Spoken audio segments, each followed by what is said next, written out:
चलो चलते हैं हम्पी, एक ऐसा शहर जहाँ पर कुदरत और इंसान दोनों ने अपनी कलाकारी बहुत खूब दिखाई है।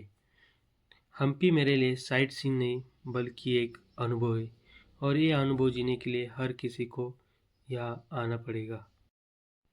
तुंगभद्रा नदी की वजह से हम्पी के दो पार्ट बन चुके हैं, एक तरफ हिप्पी आइलैंड और एक तरफ हम्पी। हिप्पी आइलैंड में आपको हरे भरे चावल के खेत दिखाई देंगे, बड़े बड़े पहाड़ दिखाई देगी। यहाँ पर नेचर बहुत फैला हुआ नेचर है और यहाँ पर रहने के लिए आपको बहुत सारे रिसोर्ट भी मिल जाते हैं। और ये रिसोर्ट जानबूझकर ऐसे बनाए गए हैं कि आपको पता ही नहीं चलता कि आप कहीं होटल में रह रहे हो या कहीं अलग से रह रहे हो। आपको ऐसा लगता है कि आप नेचर के बहुत करीब रह रहे हो। और इन सारी रिसोर्ट में आपको खाने की बहुत अच्छी सुविधा है। इनके कैफ़े बहुत अच्छे हैं, बल्कि हिप्पी आइलैंड का कैफ़े कल्चर ही बहुत अच्छा है और ये इसी के लिए फेमस है। और हिप्पी आइलैंड में आप सिर्फ यहाँ की वाइब इकट्ठा कीजिए और अपना पूरा टेंशन इधर छोड़ दीजिए।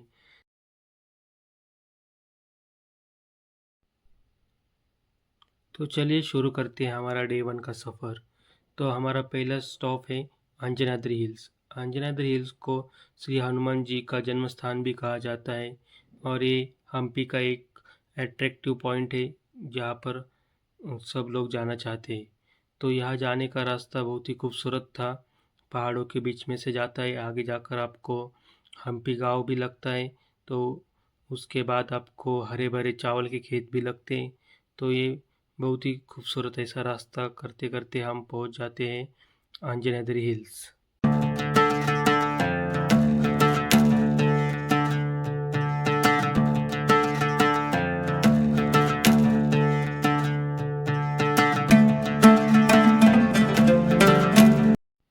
जैसे ही आप प्रवेश द्वार से अंदर एंट्री करते हो, आपको सामने श्री राम जी की एक बहुत ही मनमोहक मूर्ति दिखाई देती है और उसके पास से ही आपका ट्रैक चालू हो जाता है।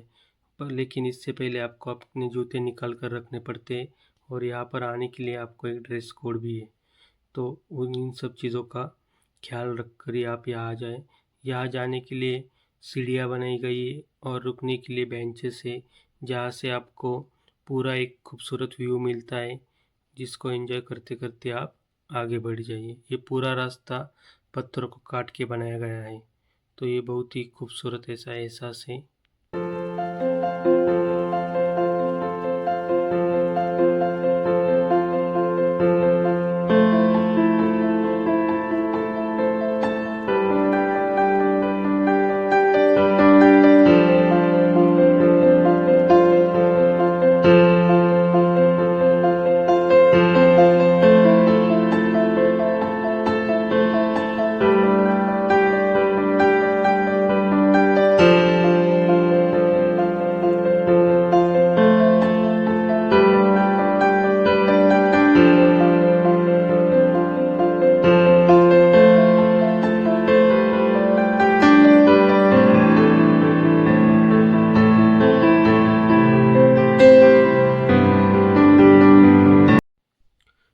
जैसे ही आपका ट्रैक ख़त्म हो जाता है, आपको सामने हनुमान जी का मंदिर दिखाई देता है।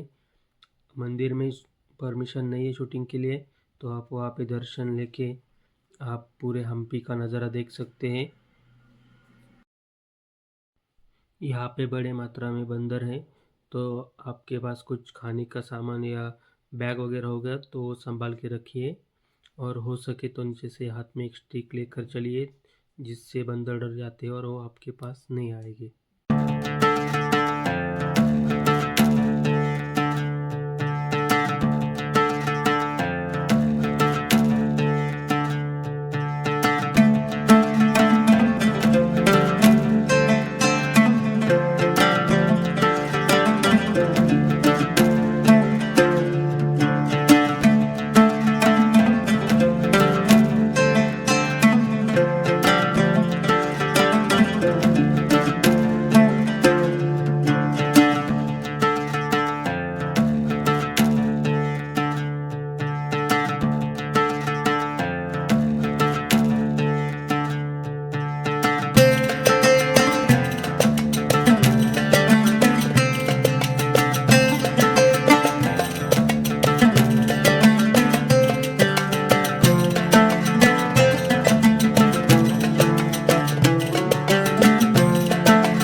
स्टॉप है पंपा सरोवर, जो कि अंजनाद्री हिल से थोड़ी दूरी पर है।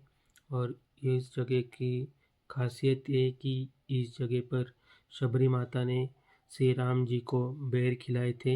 यहाँ पे एक सरोवर है, एक मंदिर है और एक गुफा है। ऐसा कहा जाता है इसी गुफा के अंदर शबरी माता ने श्री राम जी के लिए राह देखी थी और यहीं पे वो वेट करती थी। तो यहाँ पे यही चीज़ है देखने के लिए। उसके बाद हम आ जाते हैं चिंतामणि केव।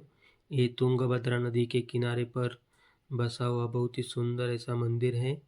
तो यहाँ पर हम एक प्राचीन संरचना देखी जाती है। जैसा कि बोला जाता है कि यहाँ के सारे मंदिर एक अखंड पाषाण से या पत्थर से बने हुए हैं। तो हम यहाँ पर देख सकते कि वो किस तरह से बने थे। ये एक अधूरा मंदिर है जिसका काम अभी तक पूरा नहीं हुआ और वो किसी कारणवश बीच में ही छोड़ दिया गया है। तो यहाँ पर हम देख सकते हैं कि वो किस तरह से ऊपर से नीचे तक उस मंदिर को बनाया जाता था एक ही पत्थर से। और अब इसके आगे ही हम आ जाते हैं गुफा के अंदर। इस गुफा में श्री राम जी की सुग्रीव से भेंट हो गई थी और यहीं पे उन्होंने हनुमान जी और सुग्रीव को सीता माता के बारे में बताया था।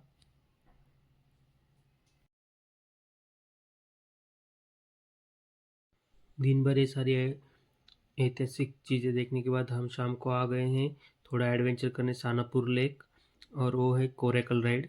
कोरेकल राइड इज़ बेसिकली एक ट्रेडिशनल गोल नाव रहती है जो कि पहले फिशिंग के लिए यूज़ की जाती थी, और अभी इससे आप बोट राइड ले सकते हैं। और ये एक once in lifetime experience है जो कि आप यहाँ आकर आपको करना ही चाहिए। बहुत अच्छा एक्सपीरियंस है।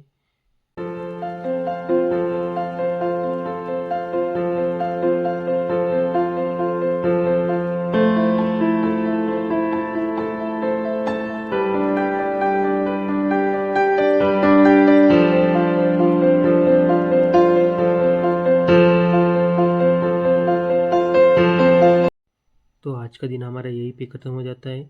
तो कल मिलते हैं हम हम्पी में और खूबसूरत नज़ारों के साथ। तब तक बने रहिए और लाइक और सब्सक्राइब कीजिए। Tata bye bye.